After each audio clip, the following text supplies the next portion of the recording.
whipped cream, bourbon sauce. I don't need anything else. Mangia, courageous cooking in a crowd kitchen. I am back in my micro kitchen in Manhattan, and it is almost Halloween, but this year's gonna be different because it's 2020 and kids aren't gonna be able to trick or treat. So I wanted to show everyone how to do something that is delicious and fun and easy, and you can make it for kids, but you can bump it up a notch for adults.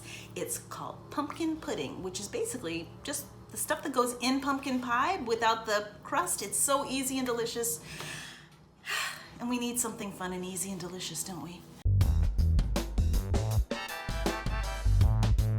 The ingredients for pumpkin pudding are eggs, buttermilk, melted butter, pumpkin puree, which this is canned, but if you've carved some pumpkins and then you cook the pumpkin meat and puree it, you can use fresh pumpkin, flour, sugar, baking soda, baking powder, salt, and then there's cinnamon and nutmeg in here. I am buttering up my ramekins to make my pumpkin pudding, but you could use a pie pan, whatever dish you decide to bake in though. Make sure that it can fit inside of another baking dish that you've put a little towel underneath, because we are going to make a bain-marie, which is a water bath that gently cooks the pudding. Right now I've got some water on the stove, getting hot, ready to receive my pumpkin pudding.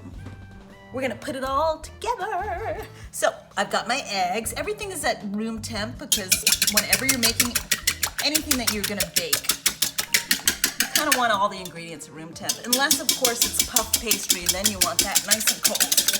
But so simple. Eggs beaten. In goes the buttermilk. In goes the melted butter. The pumpkin puree.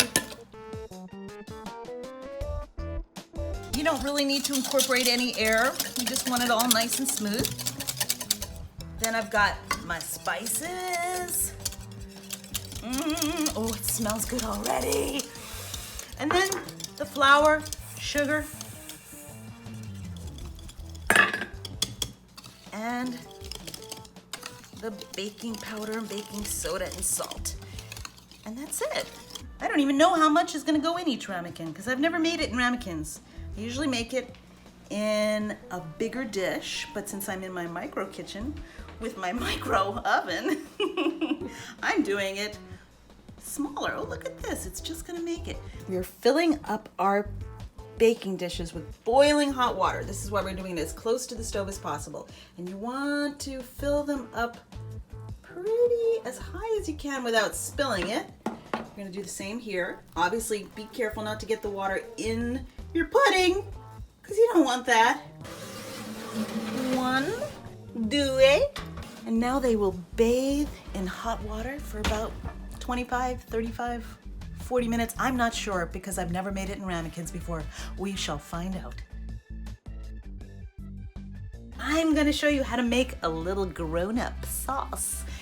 So we've got butter melting on the stove. Let me turn that down so it doesn't burn. We're gonna put in sugar and nutmeg, and then bourbon and a little water. We are waiting for this to dissolve.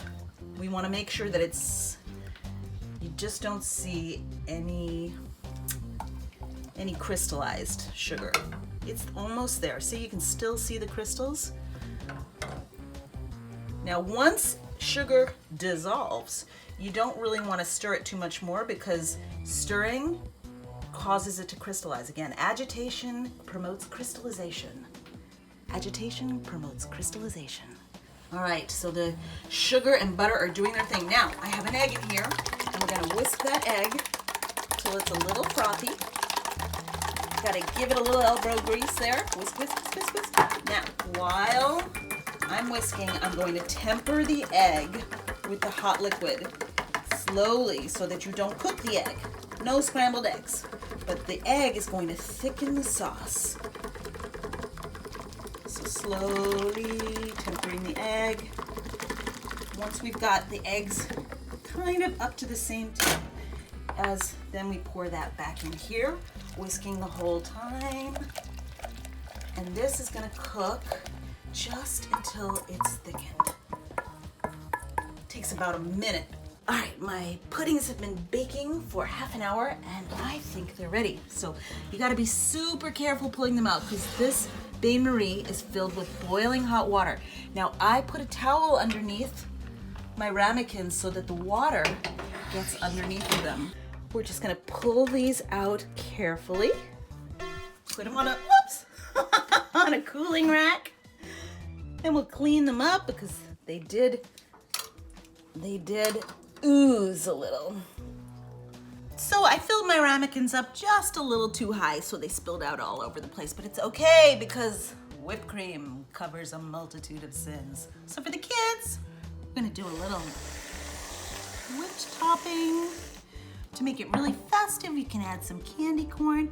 You can make eyes and a tooth or nose.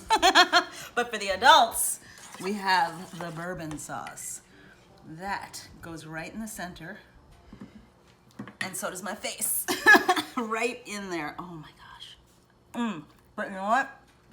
Whipped cream. Bourbon sauce. I don't need anything else. Mangia, courageous cooking.